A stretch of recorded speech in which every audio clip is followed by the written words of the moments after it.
Hello दोस्तों, CNC गुरु technology application centre में आपका फिर से एक बार स्वागत है। मैं जगन्नाथ आज आपके लिए और एक नया वीडियो लेके आया हूं, जिस वीडियो में आज हम लोग टर्निंग मशीन के ऑफसेट पेज का एक्सप्लेनेशन देखेंगे, ऑफसेट पेज की फुल इंफॉर्मेशन देखेंगे। वीडियो स्टार्ट करने से पहले मैं आप सभी को एक कहना चाहता हूं कि अगर मेरे चैनल के नए व्यूअर्स होंगे, अगर आपने मेरे चैनल को अब तक सब्सक्राइब नहीं किया होगा तो आप मेरे चैनल को सब्सक्राइब कीजिए। वो लाल कलर का जो सब्सक्राइब नीचे जो बटन दिखता है उसको आप अगर प्रेस करोगे तो ऐसी नई नई वीडियो जब जब आएगी तब तक आपको उस वीडियो का नोटिफिकेशन मिलता रहेगा और आपका ज्ञान बढ़ता चलेगा।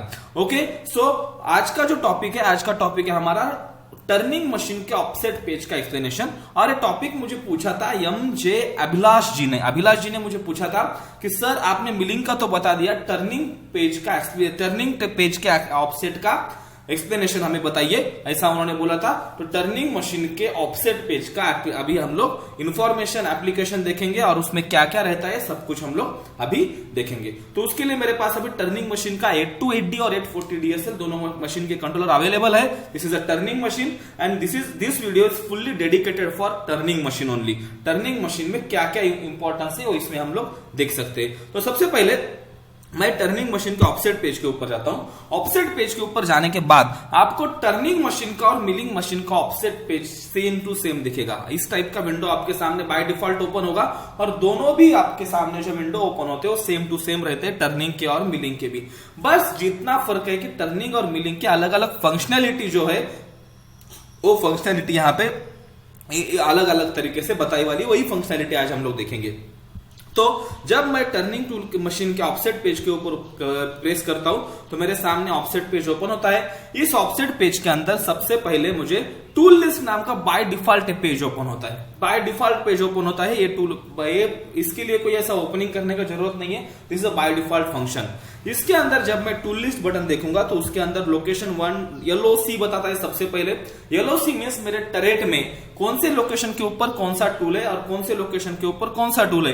टरेट कितना है आपका, 8 का है, 12 का है, एज पर मशीन मैन्युफैक्चरर आपका जैसा जैसा टरेट रहेगा वैसा वैसा आपको यहाँ पे लोकेशन मिलेगा और आपके जिस लोकेशन के ऊपर जो टूल है वो लोकेशन नंबर यहाँ पे दिखाएगा। लोकेशन टरेट का कैसा देखना है बहुत सारे लोगों को पता नहीं रहता है। जब आप लोग मशीन के अंदर थोड़ा सा देखोगे अच्छे से टरेट के ऊपर तो टरेट के ऊपर आपको नंबर लिखे वाले दिखते हैं, वो नंबर बोले तो लोकेशन नंबर रहता है। ये बात ध्यान में रखनी चाहिए। वो जो है ये जो लोकेशन है ये लोकेशन और नंबर रहते हैं टरेट के ऊपर। अगर आप अच्छे से देखोगे तो वहां पे आपको दिखेगा कि आपको नंबर वहां पे इनग्रेव किए वाले हैं, नंबर वहां पे दिखेंगे 1 2 3 4 हर एक लोकेशन के सामने हर एक टाइप का वहां पे नंबर रहता है। वो नंबर बोले तो लोकेशन नंबर है। उसके बाद टाइप में आपका किस टाइप का टूल है। आपका टर्निंग टूल है, टर्निंग टूल में कौन सा है, रफिंग है, फिनिशिंग है, आपका ग्रूविंग टूल है, प्लंजिंग टूल है, आपका थ्रेडिंग टूल है या आपका कोई बटन टूल है, न्यूट्रल टूल है, किस टाइप का टूल है या ड्रिल बिट है, ये सभी टूल के टाइप्स आपको यहाँ पे टाइप में दिख जाएंगे। ओके, तो आपको यहाँ पे समझ में आएगा। जिस समय आप लोग टाइप के नीचे का फोटो देखोगे वो फोटो ही आपको आइडेंटिफाई कर देगा कि आपका टूल किस टाइप का है और कौन से टाइप का टूल है। उसके बाद टूल नेम के आगे आप टूल का नाम रख सकते हो। टूल का नाम कोई भी रख सकते हो आप, कोई प्रॉब्लम नहीं है। बहुत सारे लोग T1 रखते हैं, T2 रखते हैं, चलता है। आप अगर आपके प्रोग्राम के हिसाब से अगर आपके टूल का नाम रखना चाहते हो तो वो भी रखोगे आप, तो कोई प्रॉब्लम नहीं है। बहुत अच्छे से आप लोग नाम रख सकते हो। यहाँ पे किसी टाइप का कोई लिमिटेशन नहीं है कि यही नाम लिखना चाहिए, आप कुछ भी नाम दे सकते हो, वो आपका टूल नेम रहेगा। उसके बाद ST माने सिस्टर टूल रहता है। सिस्टर टूल के ऊपर मैं सेपरेट वीडियो बनाऊंगा। D माने ऑफसेट नंबर। ऑफसेट नंबर क्या होता है इसके ऊपर मैंने ऑलरेडी एक वीडियो बनाया था, वो वीडियो आप देख लीजिए। ऑफसेट नंबर बहुत ज्यादा इंपॉर्टेंट और एडवांस टाइप का फंक्शन है। ये फंक्शन जो लोग यूज करते हैं वो लोगों को जरा ज्यादा एडवांस कैटेगरी का प्रोग्रामर या ऑपरेटर समझा जाता है। और बहुत सारी कंपनीज में जो लोगों को D1 D2 टाइप में प्रोग्रामिंग बनानी आती है उनको एक अलग टाइप का उनको सम्मान मिलता है, कंपनी में अलग टाइप का वो लोगों को एक रिस्पेक्ट मिलता है। वो जो है वो थोड़ा सा एडवांस टाइप का प्रोग्रामिंग लैंग्वेज है, इसलिए वो थोड़ा सा मिलता होगा। ओके, तो आपको D1 D2 समझने के लिए आपको ऑफसेट जो है वो समझना चाहिए और उसका मैंने वीडियो ऑलरेडी बनाया और उसका लिंक मैंने डिस्क्रिप्शन बॉक्स में दे रखा है। आप वो लिंक के थ्रू जा सकते हो तो आपको समझ में आएगा। बहुत ज्यादा अच्छा पॉइंट है ये और ये पॉइंट आपका प्रोडक्टिविटी बढ़ाएगा। ये ज्यादा इंपॉर्टेंट पॉइंट है डी वाला। डी बोले तो ऑफसेट नंबर। उसके बाद लेंथ एक्स और लेंथ जेड। लेंथ एक्स और लेंथ जेड जो है ऑफसेट का अपसेट वैल्यू बोला जाता है इसको। जो ये जो वैल्यूज है, ये मशीन वैल्यू यहाँ पे आता है मशीन का आपके जिस समय आप लोग ऑफसेट लेते हो, तो ऑफसेट लेने के बाद आपका जो आपका वैल्यू है मशीन वैल्यू, वो मशीन वैल्यू ऑटोमेटिकली यहाँ पे आके बैठता है। This is a offset value बोला जाता है इसको, tool offset value. Specifically this is called as tool offset value. पहले के जमाने में जिस समय इतना एडवांस मशीनिंग नहीं हुआ था, कंट्रोलर्स इतने एडवांस नहीं थे, उस जमाने में लोग क्या करते थे कि ऑफसेट लेने के लिए टूल को अपने वर्कपीस को टच करते थे और टच करने के बाद एक वैल्यू लिख के लेते थे, जो कि मशीन वैल्यू रहती थी, मशीन के डिस्प्ले के ऊपर बताती थी। वो वैल्यू लोग पेन से अपने किसी पेपर के ऊपर लिखते थे और वो वैल्यू आके यहाँ पे डालते थे मैन्युअली। ओके, पहले के लोग जो कि सीनियर ऑपरेटर या प्रोग्रामर हो गए, उनको पता होगा, वो लोग यहाँ पे डालते थे। मगर अभी है ना एडवांस लेवल आ चुका है, तो इसलिए लोगों को आपको है ना ऐसा मैन्युअली यहाँ पे डालने का जरूरत नहीं है। आपका यहाँ पे जब आप लोग set workpiece, set work offset, set length, ऐसा जब आप लोग बटन दबाओगे तो उस समय ऑटोमेटिकली वहां का वैल्यू यहाँ पे आके कॉपी पेस्ट होगा। इसलिए ये वैल्यू बहुत अच्छे से आती है, बहुत सिंपल मेथोडोलॉजी है। और इसके भी ऊपर मैंने ऑलरेडी वीडियो बना रखा है कि टर्निंग टूल को ऑफसेट कैसा लिया जाता है, उसका भी मैंने लिंक डिस्क्रिप्शन बॉक्स में दे रखा है, आप वो देख सकते हो। उसके बाद रेडियस को बोलते हैं tool nose radius. Tool nose radius means आपके हर एक टूल के आगे, टर्निंग के टूल के आगे मोस्टली रेडियस रहती है। नोज रेडियस बोला जाता है उसको 0.8, 0.4, 0.2, जैसी जैसी आपकी रिक्वायरमेंट रहेगी वैसी वैसी टूल के आगे रेडियस रहेगी। तो वो जो रेडियस है उसको बोलते हैं टूल नोज रेडियस बोला जाता है उसको। ये नोज रेडियस यहाँ पे डाली जाती है।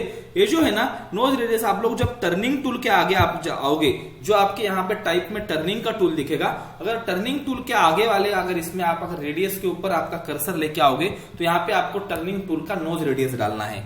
मगर अगर आप यहाँ पे ड्रिल बिट है, ड्रिल बिट के आगे अगर आपका कर्सर लाओगे तो वहां पे रेडियस नाम नहीं बताएगा, यहाँ पे डायमीटर नाम बताएगा।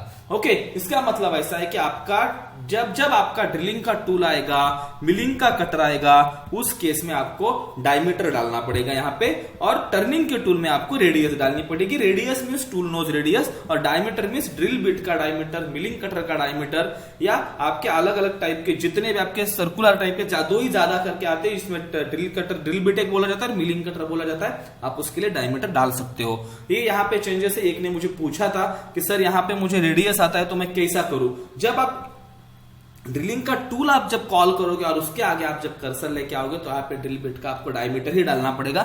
ये पॉइंट मैं यहाँ पे क्लियर करना चाहता हूं। उसके आगे यहाँ पे कुछ तो ऐसी डायरेक्शन बताती है।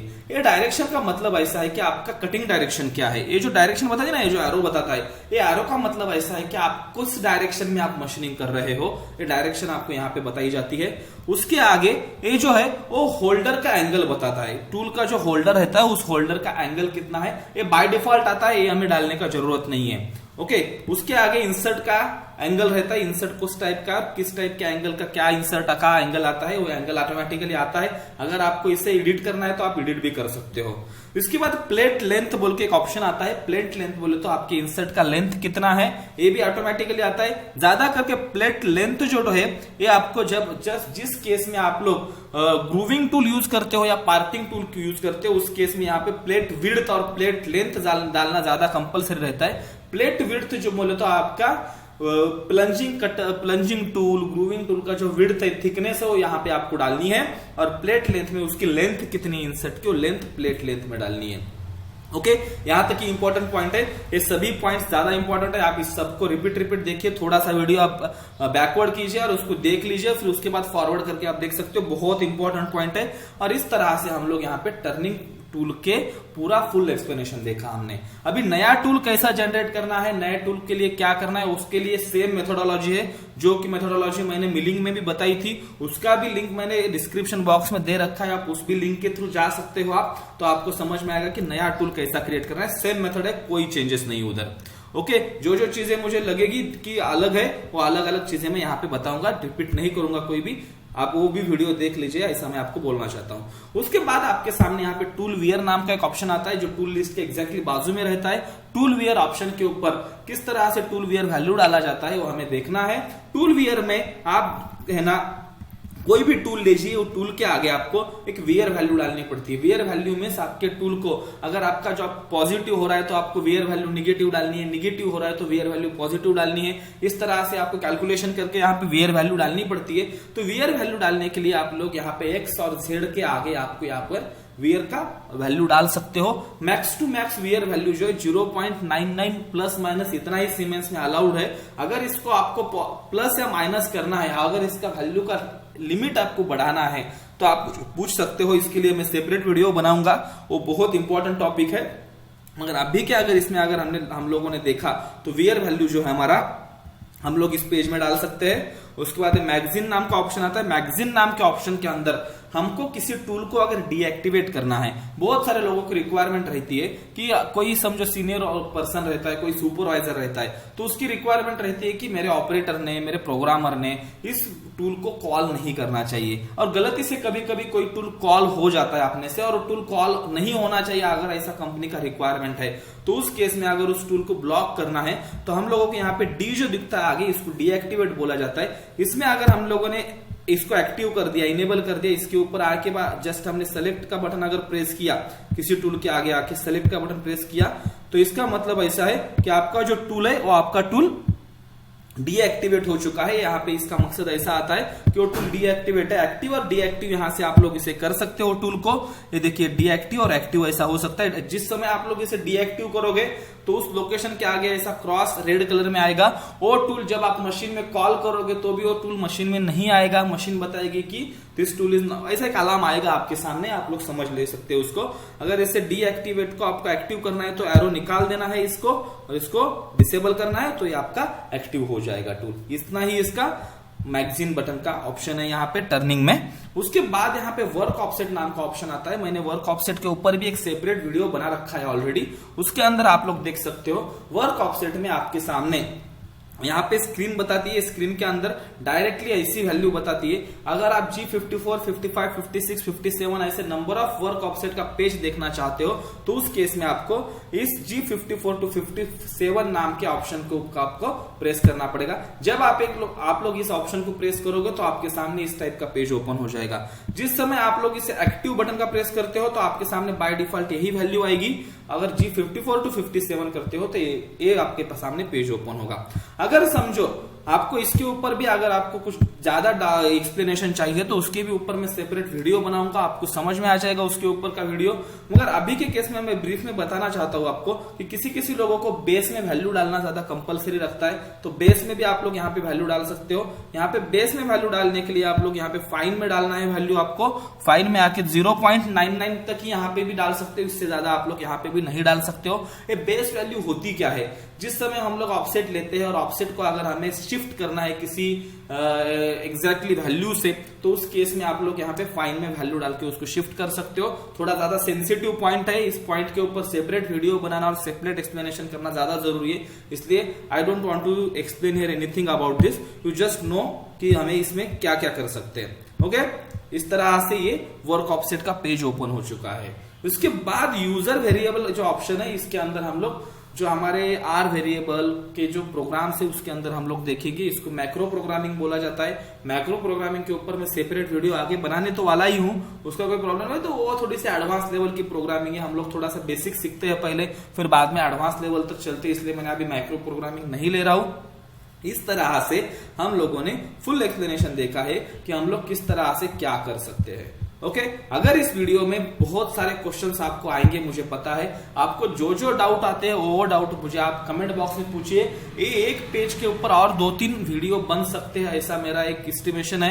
तो मेरे को एक लगता है कि और 2-4 वीडियो बन सकते हैं। तो आप लोग, आपको जो भी कुछ डाउट आता है वो आप मुझे पूछो, उस धरती के ऊपर मैं आपको और एक अच्छे से वीडियो बना के उस पर्टिकुलर टॉपिक के ऊपर मैं आपको गाइड करूंगा। ये overall explanation of the tool page था, वर्क ऑफसेट का पेज था, ये ओवरऑल एक्सप्लेनेशन था ऑफसेट पेज का। आपको होप सो समझ में आया होगा। अगर आपको कुछ डाउट आता है तो आप कमेंट बॉक्स में पूछिए, उसके ऊपर मैं आपको सोल्यूशन दूंगा। आज का टॉपिक जो पूछा था एमजे अभिलाष जी ने, उनका शायद उन्होंने जो पूछा था उनका जो डाउट है वो क्लियर हो चुका होगा। अगर आपको भी ऐसे डाउट आते हैं तो आपके डाउट क्लियर करने के लिए मैं हमेशा रेडी हूं। अगर आपने मेरे चैनल को अब तक सब्सक्राइब नहीं किया होगा तो मेरे चैनल को सब्सक्राइब कीजिए, ताकि आपको नई नई ऐसी वीडियोज की आपको नोटिफिकेशन मिलती रहेगी और मुझे भी मोटिवेशन मिलती रहेगी कि मैं कुछ कर रहा हूं तो उसके लिए आप लोग भी सपोर्ट कर रहे हैं, ऐसा मुझे लगेगा। उसके बाद आपको मुझे बोलना चाहता हूं कि मेरे वीडियो को ज्यादा से ज्यादा लोगों में शेयर करिए। जितने लोगों में शेयर करोगे उतने लोगों में ज्ञान बटेगा, ज्ञान बटेगा तो ज्ञान बढ़ेगा, आपका मेरा सबका ज्ञान बढ़ेगा और वो ज्यादा इंपॉर्टेंट है, ऐसा मुझे लगता है। इसलिए आपने मेरे वीडियो के थ्रू गए होगे, गो थ्रू गए होगे, ओके, नो प्रॉब्लम। रिपीट देखिए, कोई भी चीज को पैरेलली मत कीजिए, देखिए 2-3 बार देखिए, कोई कुछ नहीं होगा। 2-3 बार देखोगे तो आपको एक बार समझ में आ गया तो कोई प्रॉब्लम नहीं आएगी। ओके, आशा करता हूं आपको आज का वीडियो समझ में आया होगा। Okay, thank you so much.